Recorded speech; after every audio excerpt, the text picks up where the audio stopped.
결전의 날이 다가왔습니다. 내일 FOMC 발표뿐만 아니라 온갖 경제 지표들이 아침부터 예정되어 있습니다. 자, 여러분, 제가 좀 마음 편하게 칠판 수업 진행하듯이 수업 진행해도 되겠죠? 좀 그렇게 할게요. 이게 녹음이 나이를 먹어서 그런가 하면 할수록 힘드네. 정말 힘드네요.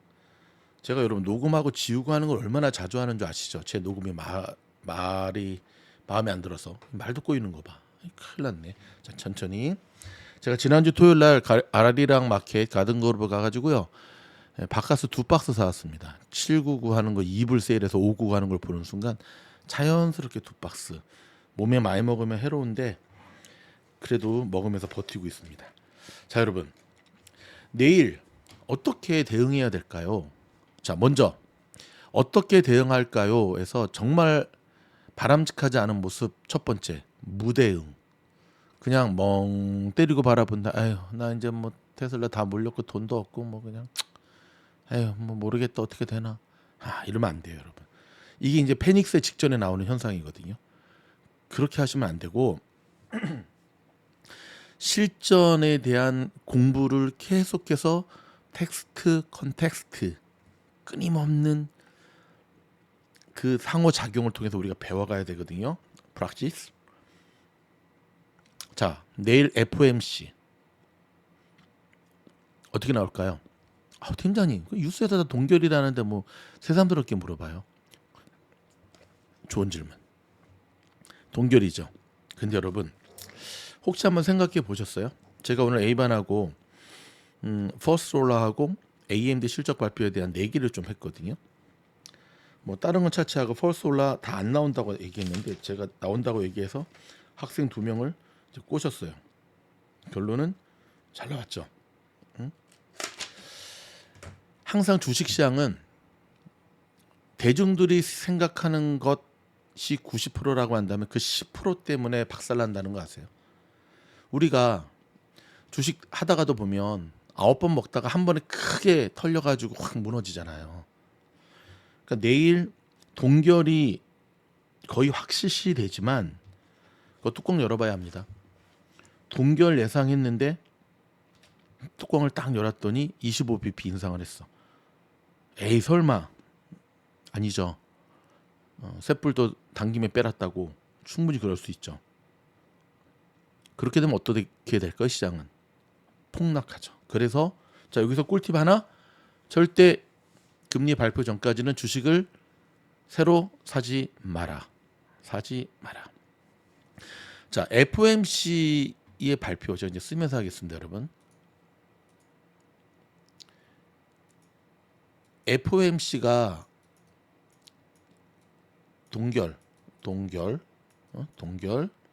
동결하는 거는 중요한 게 아니에요. 이거보다 더 중요한 게 있는데 뭐죠? 맞습니다.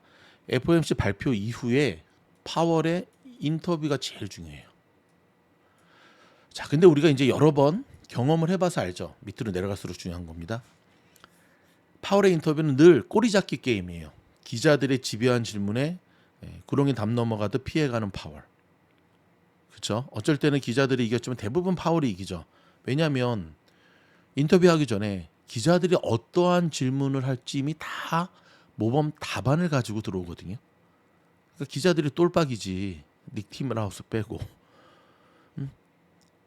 파월이 예상치 못한 질문을 던져야 되는데 자꾸 예상하는 질문만 던지니까 시장이 이렇게 되는 거죠.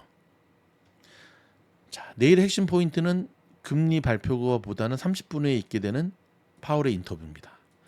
그렇죠? 우리가 지금까지 파월의 인터뷰를 통해서 한 가지를 발견했어요. 뭘 발견했냐? 이 파월이라고 합시다. 이 파월이라고 하는 사람의 캐릭터를 발견했어요. 이 사람은 어떤 캐릭터죠? 자, 파월은 지금도 자기는 존경받는 연준 의장 버냉키 같은 사람으로 남고 싶다라고 얘기를 하지만 지금 분위기가 쉽지 않죠. 뭐 파월 의장이나 뭐 대통령 정도 되면 사실 역사에 존경받는 리더로 남고 싶어하죠. 여러분 오늘 AMD 리사수 프레젠테이션 보셨습니까? 정말 저는 정말 그런 여성분 너무 사랑해. 대쪽 같은 뭐 진짜 카리스마 장렬. 머스크야 보고 있냐? 으아, 젠수랑 황씨 보고 있어요? 와, 제 컴퓨터에 AMD 정말 그 CPU 정말 그래픽 카드 너무 자랑스러워요. 결과와 상관없이 뭐 실적이 안 나올 수도 있잖아. 하지만 얼마나 오늘 정말 나 AMD 살 거야. 나 AMD 살 거야, 여러분. 엔비디아 말고. 자, 파월이라는 캐릭터를 보면 우리가 시장을 조금 볼 수가 있죠. 파월은 어떤 캐릭터냐? 파월은 시장이 너무 핫한 것도 원치 않고 시장이 너무 꺼지는 것도 원치 않아요. 파월은 쉽게 말해서 성장을 해치지 않는 가운데 인플레이션을 잡기를 원하거든요. 근데 그게 가능할까? 그래서 아무튼 시장이 너무 핫해지면 좀 누르고 너무 다운되면 살짝 끌어올리고. 근데 뭐 살짝 끌어올리는 건 정말 쉽죠. 왜냐면 시장이 너무 돈을 많이 풀어놨기 때문에 뭔가 이렇게 살짝 밑밥만 던지면 시장이 빵빵 마치 마른 장작에 불 붙듯이 타오르거든요. 파월을 연구하면 시장이 보여요. 이번에 FOMC가 동결이라고 시장이 거의 확신하다시피 한 이유가 뭐죠? 네, 금리 올리지 않을 만큼 지금 금리가 너무 많이 올랐잖아요. 그러니까 연준이 해야 될 일을 시장이 스스로 해줬잖아요. 근데 여러분 그거 아시죠? 연준이 할 일을 시장이 해줬는데 이거 그만해줘야 되는데 더 계속 가면 어떤 일이 벌어지죠? 진짜 다이먼 할아버지처럼 7% 가면 시장이 못 견디죠. 그래서 지금 맥시멈이 5.25다. 진짜 더 이상은 안 된다라고 얘기하는 사람들이 굉장히 많거든요. 파월을 연구하십시오.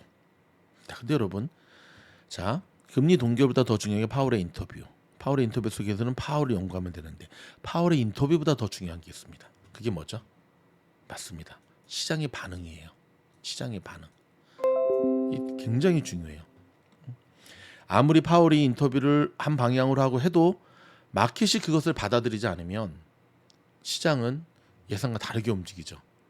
이미 마켓이 시장이 연준을 신뢰하지 않게 된 결정적인 계기가 뭔지 아세요? 파월이 연준 의장이 되었을 때 시장한테 화해의 제스처를 던졌습니다. 그전 연준과는 다른 어떤 얘기를 했냐면 항상 시그널을 주겠다 그랬어요. 기억나시죠? 그래서 늘 시장이 미리 준비할 수 있는 그러한 여유를 주겠다고 했어요. 그런데 코로나를 겪으면서 어떤 일이 벌어졌냐면 연준에서 시그널을 주니까 그거에 따라서 시장이 포지션을 자꾸 움직여 버리는 거야. 근데 저는 이걸 보면서 좀 이해가 돼요. 선생님이 학생들이 너무 공부하는 게 피곤한 것 같아서 자, 1시간 자서 그냥 쉬자, 좀 자유시간 준다, 쉬어라 할 수 있잖아요. 근데 그 1시간 주고 그럼 1시간만 딱 쉬고 어머 벌써 끝났네. 알렉사 스탑. 좀만 더 할게요.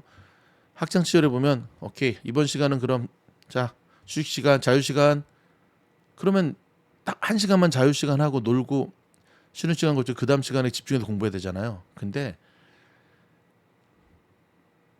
대부분의 학생들은요 그 다음 시간까지 연장이에요. 우리 학창 시간 생각해봐요. 학창 시절 돌이켜 보세요. 너무 심하게 놀다가 자던가 집중은커녕 아직 노는 맛에 빠져가지고 어떻게 돼요? 계속 놀게 되죠. 이게 시장도 마찬가지예요. 연준이 미리 이제 시그널을 주겠다고 했는데 주다 보니까 시장이 스포일이 되는 거예요. 자꾸만 연준이 뭔 얘기하나 이것만 바라보는 거예요. 그래서 어느 순간부터 연준이 말을 바꾸기 시작하죠. 어떻게? 데이터 보고 결정하겠다. 그건 뭐냐면 시그널을 주지 않고 시장의 시그널을 연준이 받겠다는 거예요. 그러니까 시장이 갑자기 배신 거기다가 결정적인 사건이 이제 일시적 인플레이션에 대한 얘기. 너 일시적이라며. 그럼 서로 이제 신뢰를 안 하면서 관계가 깨지게 됐죠. 지금 상황. 요거에 대한 제가 다음 영상에서 좀 더 매크로적 수업을 좀 하도록 할게요, 여러분. 자, 많은 사람들이 저희 뭐 A반도 그렇고 참편도 그렇고 시장의 하방을 제가 하도 얘기하다 보니까 리스크 관리하라고 시장의 하방을 얘기했더니 항상 아까 얘기한 거 있죠. 동결이 안 될 수도 있다라고 하는 한 10%의 가능성들은 항상 염두에 두고 나가야 되는데 이걸 그냥 100%로 받아들여요. 그래서 시장이 하방이다라고 하는 큰 추세 하방을 얘기했는데 큰 추세란 말은 다 까먹고 하방만 기억을 해. 그래서 자꾸만 단타를 칠 때 물리는 거야. 왜 하방이랬는데 뭔 말인지 되시죠? 자, 여러분 시장이 하방이기 때문에 계속해서 밑으로 빠질 것 같습니까? 그럼 어제 오늘 오른 시장의 모습은 여러분은 뭘로 이해를 하시겠습니까? 시장의 큰 추세가 하방에 대해서는 저도 동의를 합니다. 하지만 그 시간과 움직임이 굉장히 느려요. 큰 추세의 하방이 오는 굉장히 느린 것 속에 엄청난 변동성의 장세가 펼쳐져요. 이렇게 이해하시면 돼요. 지금이 10월 31일이잖아요. 오늘 우리 그 노래 들어야 되잖아요. 지금도 기억하고 있어요. 이용의 10월의 마지막 밤은 다 틀렸어. 그날의 실실했던 표정이 그대의 죄송합니다. 제가 지금 뭐 하는 거 시간도 없는데. 오케이. 2분 연장. 지금 10월 31일이거든요. 오늘 미국은 할로윈데이예요. 이태원 할로윈 때 마음이 아픈데. 내일부터 11월 1일이에요. 근데 지금 얼바인 날씨가 한여름 날씨예요. 제 서재가 이게 남향이거든요. 오죽하면 제가 박스로 햇빛을 가렸어요. 너무 이 커튼으로 안 돼가지고 뜨거워가지고. 인디언 서머 같아요 지금. 근데 여러분 이 더위가 언제까지 될까요? 네, 고작 해야 이제 한 달 안 남았어요. 추워요 이제는. 아침 저녁도 춥거든요. 그런데 말입니다. 낮에는 무지 더워요. 그럼 아무리 겨울이 오는 걸 알아도 긴팔 입고 낮에 못 다녀요. 더워서. 운전할 때 에어컨 틀어야 돼요. 이거와 같은 거예요 여러분. 지금 시장이. 이해하셨어요? 이게 시장이 이렇게 되는 가장 큰 이유 중에 하나는 뭐냐면 바로 이거예요. 유동성. 여러분 이 유동성을 절대 가볍게 여겨서는 안 돼요. 바이든의 머릿속엔 뭐가 있을까요? 재선을 앞둔. 재선 선거를 앞두고 시장이 살아나는 게 더 좋을까요? 지금 시장이 살아났다가 선거 앞두고 꺼지는 게 좋을까요? 당연히 사람들은 가장 최근 것을 기억하니까 선거 앞두고 시장이 살아나는 게 좋죠. 그렇죠? 그럼 바이든은 이런 얘기를 하겠죠. 그동안 되게 힘들었던 시절을 잘 참아주셔서 감사합니다. 드디어 시장이 살아나고 있습니다. 저는 이 기다려준 여러분에게 다음에 저를 대통령 뽑아주시면 이어서 계속해서 미국을 살리도록 하겠습니다. 이게 더 설득력이 있겠죠. 지금 살렸다가 재선 직전에 시장이 확 꺼지는 것보다. 그러면 여러분 바이든이 하나님도 아니에요. 자 여기서 한마디. 많은 사람이 이것도 너무 확증 편향적으로 이해하는 경향이 있어요. 아니 팀장님 바이든이 이제 선거가 1년 남았는데 그럼 바이든 때문에 제가 보니까 파월이 바이든 꼬붕이 같은데 그러면은 바이든이 맘만 먹으면 시장 확 올리는 거 아닐까요? 바보 아니야? 그렇게 따지면 4년 미국이 4년 중임제잖아요. 4년 8년. 그럼 4년 하고 그만둔 옛날에 지미 카터라든지 아버지 부시라든지 그런 사람들은 바보야? 왜 그만뒀어? 미국의 대통령 선거가 그렇게 호락호락하지 않아요. 안 될 수도 있어요. 지금 분위기상으로 좀 안 되는 분위기. 그렇다고 트럼프가 되냐? 오늘 뉴스 보니까 트럼프도 치매 증상이 나타나대요. 지금 보니까. 그러니까 저는 할아버지들 그만했으면 좋겠는데 자 다시 돌아와서 바이든이 지금 계속하고 있는 일이 뭐죠? 유동성을 풀고 있죠. 시장에. 여러분 이 유동성의 파워는 우리가 언제 경험했죠? 이미 2020년에 경험했잖아요. 4월 이후에. 2020년 4월에 이후에 코로나 이후에 시장이 계속 폭등했던 이유, 계속 날아갔던 이유. 이게 여러분 테슬라의 기술력이라고 생각하십니까? No. 유동성이에요. 시장에 돈이 워낙 많으니까 이 엄청나게 많은 돈 때문에 시장이 후끈후끈 살아 움직였던 거예요. 코로나 백신이 없어도 뭐 백신 뭔 소용이 있어 이제 나올 텐데라는. 근데 지금 그 유동성을 뒤로 계속 풀고 있죠. 바이든이 계속 유동성의 파워를 아니까. 그래서 여러분 시장의 큰 추세가 지금 리세션이 다가오고 시장의 큰 추세는 하락이라 하더라도 이 유동성의 파워를 우리가 기억한다면 섣불리 인버스 잡거나 숏치면 안 된다는 거예요. 그래서 제가 TLT를 안 사는 거예요. 이해하시겠어요? 유동성의 파워를 알기 때문에 무시하면 안 돼요. 자, 그러면 여러분 여기까지 알겠어. 그럼 우리는 내일부터 내일 어떻게 시장을 준비해야 될까요? 구체적으로 어떻게 내일 시장을 준비해야 될까요? 일단 내일은 수많은 경제 지표가 있어요. 9시 동부 시간 기준 9시 45분에는 S&P 글로벌 제조업 지수가 발표가 되고요. 15분 후에 10시에는 ISM 제조업 PMI가 발표되고요. 또 그 10시에는 졸트. 여러분 졸트 언젠가부터 졸트는 우리의 적이야. 무서워. 졸트 리포트 발표되고요. 그다음에 또 채권 경매도 있어요. 11시 30분에. 또 2시에는 드디어 FOMC 연준 금리 결정이 있고요. 2시 반에 파월 인터뷰 있고요. 인터뷰 한 30분에서 1시간 하겠죠? 그 이후에는 시장의 상승과 하락이 결정이 되겠고요.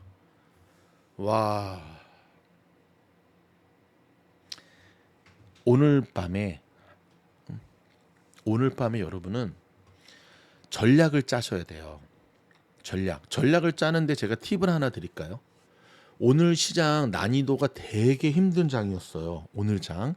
근데 난이도가 힘든지 아닌지는 이제 조금 주식을 들여다볼 줄 아시는 장을 조금 보실 수 있는 분들은 느낌이 오셨을 거야.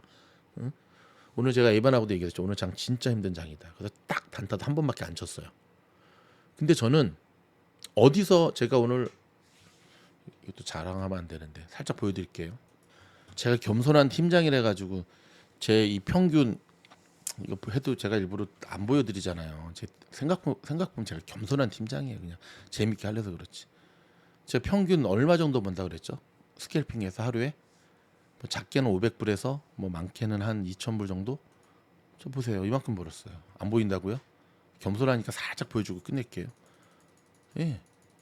저 오늘 하루에 1,328불을 벌었어요. 보이시죠? 그럼 저 이걸 언제 벌었냐? 스캘핑? 아니요. 실적 발표 종목 사냥에서. 오늘 AMD부터 시작해서 오늘 뭐 몇 개 있었잖아요. 그쵸? 포스올라 그 사냥. 왜? 제가 저의 전략은 뭐였냐면 내가 제일 자신 있는 걸 하자. 그게 뭐냐? 실적 발표하는 종목 사냥하는 거다. 이 영상도 여러분 멤버십 영상이 있어요. 조용필 형님의 바운스 실적 발표 이유를 공략하는 저의 계획은 그거였어요. 그래서 오늘 장이 아무리 어려워도 무리하지 않고 내가 상대할 수 있는 장을 하자. 자, 이렇듯이 오늘 여러분들은 전략을 짜셔야 돼요. 전략. 자, 아까 처음에 어떤 얘기를 했죠? 아무 생각 없이 바라보는 거는 그건 무전략이야. 그럼 팀장님 저는 그러면 총알이 아무것도 없는데요. 모의 투자라도 하세요. 모의 투자라도. 어떻게 모의 투자를 하는 거예요? 내일 25bp가 나올 것이냐 동결이 나올 것이냐의 가정을 두고 자 제가 요거까지만 하고 이제 마무리해 드릴게요. 더 자세한 것은 저 멤버십에서 치사 빤스 에이 차별화가 있어야죠. 그래도 자 보세요. 노트에다가 이렇게 적으세요. 어떻게 동결이 나올 때와 25bp가 나올 때 이 가능성을 보면 얘가 거의 99%고 얘가 1%죠. 나는 어떻게 할 것인가? 오케이. right? 자, 두 번째는 파월이 인터뷰가 진행이 될 때 연준 이제 기자들 막 하잖아요. 그러면 지금까지 수 없는 파월의 인터뷰를 보고 시장이 어느 텀에서 꺾이고 움직이는 걸 봤을 거예요. 이때 나는 그럼 어떤 전략으로 갈 것인가? 아예 인터뷰가 끝난 애프터 파월로 할 것인가? 아니면 파월의 움직임, 파월의 인터뷰가 진행되는 동안에 트레이딩으로 들어갈 것인가? 여러분의 순발력과 판단력과 연결이 되겠죠. 그 다음에 이제 파월의 인터뷰가 끝났을 때 나는 어떠한 종목으로 어떤 스윙을 할 것인가, 트레이딩을 할 것인가, 뭐 물타기를 할 것인가, 어떻게 할 것인가. 이런 구체적인 플랜을 오늘 다 결정을 하셔야 돼요. 플러스 변수들이 엄청 많죠. 내일 발표되는 아까 말한 졸트부터 시작해서 PMI부터 시작해서 이런 것들을 발표 때 나는 어떻게 대응할 것인가. 대응하기가 힘들면 오전에 발표되는 저 경제지표 때는 난 그냥 스킵한다. 스킵하기 위해서는 어떻게 아무것도 하면 안 되죠. 오늘도 A반랑 같이 트레이딩할 때 갑자기 시장이 꽝 쳐 올리더라고요. 전 직감적으로 알았죠. 뭐 하나 발표했구나. 그래서 시카고 뭐 어쩌고저쩌고 하나 발표해서 쫙. 시카고 뭔데 이렇게 시장을. 이런 구체적인 계획을 짜셔야 되고, 이게 힘든 분들은 멤버십 가입하셔서 바로 올려드린 영상을 좀 참고하시면 좋을 것 같아요. 이 자리를 빌어서 다시 한번 저희 미즈놀 멤버십에 정말 많은 분들이 가입해 주셨거든요. 감사드리고 목이 쉴 때까지 최선을 다해서 여러분들을 섬기도록 하겠습니다. 곧 멤버십 영상에서 만나겠습니다. 고맙습니다.